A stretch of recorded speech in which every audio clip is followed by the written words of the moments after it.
जब समय का भी जन्म नहीं हुआ था, जब न सृष्टि थी, न आकाश, न पृथ्वी, तब भी एक अनंत चेतना विद्यमान थी। वही है महादेव, अनादि अनंत महाकाल। आइए आरंभ करते हैं हमारी दिव्य यात्रा महादेव, आदि से अनंत तक।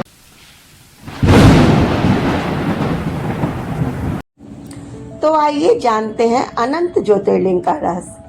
शिव पुराण और सनातन परंपराओं में वर्णित एक प्रसिद्ध कथा के अनुसार सृष्टि का विस्तार हो चुका था।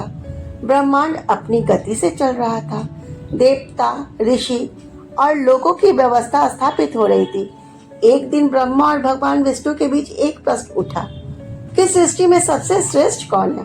ब्रह्मा बोले, मैं सृष्टि का रचयिता हूँ, इसलिए सबसे महान तो भाई मैं ही हूँ। भगवान विष्णु ने शांत स्वर में कहा, सृष्टि की रक्षा का दायित्व मेरा है।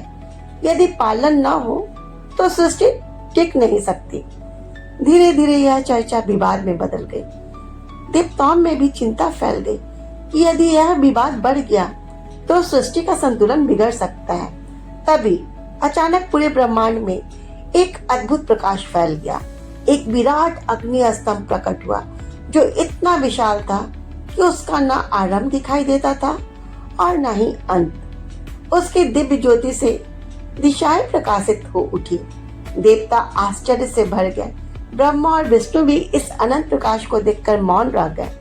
तब यह निश्चय हुआ कि जो इस दिव्य स्तंभ का आदि या फिर अंत खोज लेगा वही श्रेष्ठ माना जाएगा। भगवान विष्णु ने वाराह रूप धारण किया और उस अग्नि स्तंभ के नीचे की ओर चल पड़े। ब्रह्मा हंस का रूप धारण कर ऊपर की ओर उड़ चले। समय बीतता गया, युग बीते, क्षण बीते, लेकिन उस दिव्य ज्योति का ना अंत मिला और ना ही आरंभ। भगवान विष्णु लौट आए और विनम्रता से स्वीकार किया, मैं इसका अंत नहीं खोज सका, यह मेरी शक्ति से परे है। ब्रह्मा भी लौटे, परंतु कुछ कथाओं के अनुसार उन्होंने एक पुष्प को साक्षी मानकर यह कह दिया कि वे शिखर तक पहुंच गए थे। उसी क्षण उस अनंत अग्नि स्तंभ से स्वयं महादेव प्रकट हुए। उनके तेज से पूरा ब्रह्मांड आलोकित हो उठा। महादेव ने कहा, अहंकार ज्ञान का सबसे बड़ा शत्रु है। जो स्वयं को सबसे बड़ा समझता है वह सत्य से दूर हो जाता है। भगवान विष्णु की विनम्रता से प्रसन्न होकर महादेव ने उन्हें आशीर्वाद दिया और ब्रह्मा को यह शिक्षा दी कि असत्य का मार्ग कभी सम्मान नहीं दिलाता। तभी से यह दिव्य अग्नि स्तंभ ज्योतिर्लिंग के नाम से प्रसिद्ध हुआ। ऐसा ज्योतिर्मय स्वरूप जिसका न आदि है और न ही अंत। यही कथा हमें सिखाती है कि महानता पद या शक्ति से नहीं बल्कि विनम्रता, सत्य और धर्म से प्राप्त होती है। लेकिन महादेव की दिव्य लीलाएं यही समाप्त नहीं होती।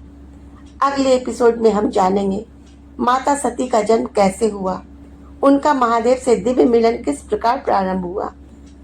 हर हर महादेव, ओम नमः शिवाय।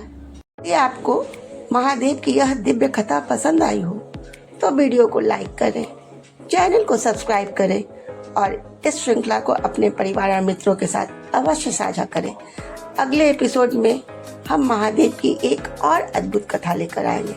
तब तक के लिए हर हर महादेव, हर हर महादेव। ओम नमः शिवाय, ओम नमः शिवाय।